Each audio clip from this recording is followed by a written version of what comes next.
Karena kita tahu lah, gampang tuh tahu Lukas tuh pendukungnya berapa. Hari pertama dia beli nasi bungkus misalnya.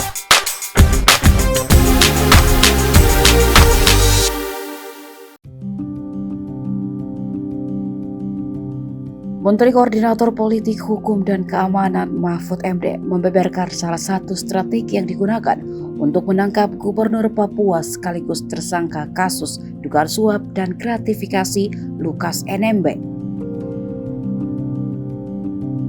Lukas NMB sudah ditetapkan sebagai tersangka oleh Komisi Pemberantasan Korupsi, namun dia berkali-kali mangkir dari panggilan KPK.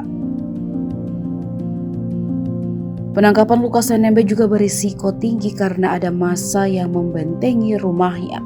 Aparat kemudian mengatur strategi agar mendapatkan momentum yang tepat untuk menangkap Gubernur Lukas NMB.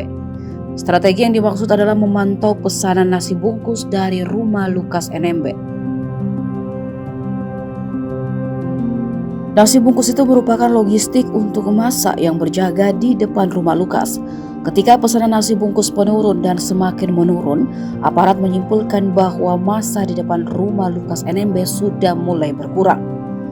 KPK sampai punya catatan dari catering yang menyediakan makanan untuk mereka yang duduk di depan rumah Lukas NMB. Setiap hari tim menghitung sehingga menangkapnya mudah. Kendati demikian, Mahfud menegaskan pengamanan di Jayapura pasca penangkapan Lukas NMB tetap dibutuhkan meski massa yang berjaga mulai menurun.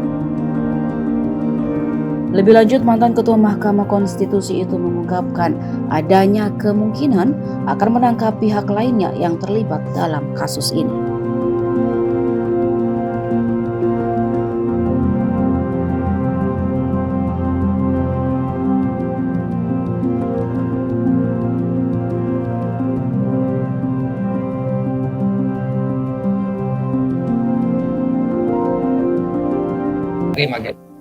Sampai akhirnya juga tidak ada kecuali masyarakat adat, begitu aja berkurang.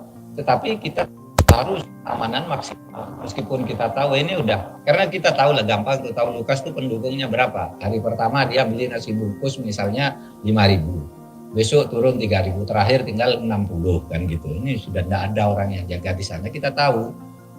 Masa kita tidak tahu yang begitu? Makanya terus dihitung cara menangkapnya gimana, gampang kan menangkapnya. Gitu loh, kita punya juga catatan dari catering untuk makan yang suka duduk di depan rumah itu sehari turun gitu. Kita menghitung tiap hari, ada catatannya gitu, sehingga nangkapnya lebih gampang. Nah kalau soal orang lain ya, apa ada orang yang terlibat? Mungkin saja. Kan namanya korupsi, kolusi. Kalau kolusi itu pasti melibatkan lebih dari satu orang, dan bisa 5 orang, bisa 7 orang, bisa macam-macam. Sekarang kan baru 2 kan, yang sehari yang ditahan 2 hari sebelumnya dan kemudian bersama. Sekarang Lukas, mungkin aja siapa yang nyimpen uangnya, siapa yang mengendalikan dana, misalnya ya dana APBD dan sebagainya. Gitu.